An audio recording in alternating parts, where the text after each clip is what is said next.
आदिवासी आमदारांनी आज मंत्रालयामध्ये आक्रमकपणे आंदोलन केलं। मंत्रालयाच्या सुरक्षा जाळीवर आमदारांनी आंदोलन केलं। नरहरी झिरवळ यांच्यासह आमदार थेट सुरक्षा जाळीवर त्यांनी उड्या मारल्या। फडणवीसांसोबतच्या बैठकीमध्ये तोडगा न निघाल्याने आमदार आक्रमक झाल्याचं पाहायला मिळालं। धनगर समाजाच्या एसटी मधून आरक्षण देण्यास आमदारांचा विरोध आहे। आंदोलक आमदारांना पोलिसांनी सुखरूपपणे बाहेर काढलंय। तर नरहरी झिरवळ, किरण लहामटे, हेमंत सावरा आणि हिरामण खोसकर यांनी आक्रमकपणे हे आंदोलन केलं आणि त्यानंतर पुन्हा त्यांनी मंत्रालयामध्ये ठिय्या आंदोलन देखील केलं आहे।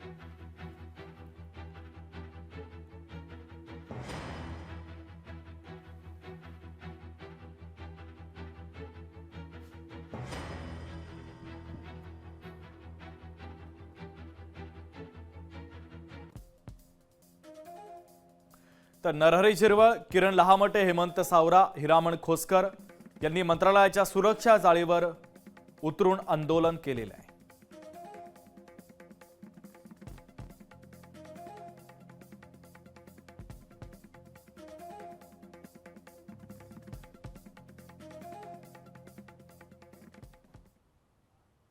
उपाध्यक्ष पदावर आजही विराजमान असलेल्या झिरवळांनी असं कृत्य करणं मला वाटतं ते शोभनीय नाही आहे।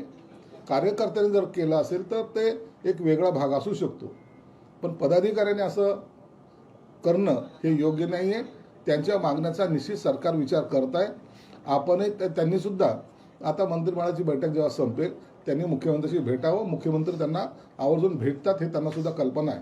म्हणून झालेला प्रकार हा आज सर्व महाराष्ट्रामध्ये जो दिसतोय आपल्या चॅनलच्या माध्यमातून, त्या प्रकाराला योग्य म्हणावं की अयोग्य म्हणावं याबाबत लोकांमध्ये संभ्रम निर्माण होतो आणि मग असे कृत्य करू नये असं माझं वैयक्तिक मत आहे। मला असं वाटतं मुख्यमंत्री आणि उपमुख्यमंत्री या विषयाला हाताळण्यासाठी सक्षम आहे आणि नक्कीच ते या विषयाला ज्या पद्धतीनं न्याय द्यायला पाहिजे ते देतील असं मला विश्वास आहे। निवडणुका लक्षात घेऊन अशी आंदोलन करतात, खरं तर विधिमंडळामध्ये सुद्धा आपण बघतो आणि मला वाटतं की असं आंदोलन हे करण्याची आवश्यकता नाही। आणि एकनाथ शिंदेजी, देवेंद्रजी, अजितदादा हे तीनही नेते आदिवासीच्या संरक्षणासाठी, म्हणूनच आपल्याला माहिती आहे की एनडीए सरकारने सुद्धा राष्ट्रपती पदावर 75 वर्षानंतर आमच्या आदिवासी बहिणीला राष्ट्रपती या पदावर सन्मान देत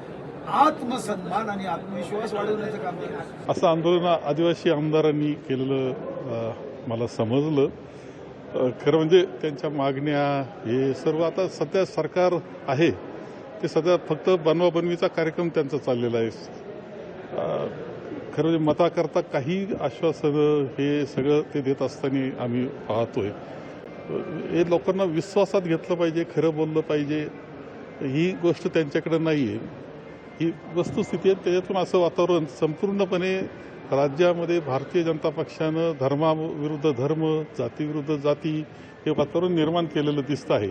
त्याचा हा परिपाक आहे। लोकशाही मराठी ऐका, पहा, जागरूक रहा।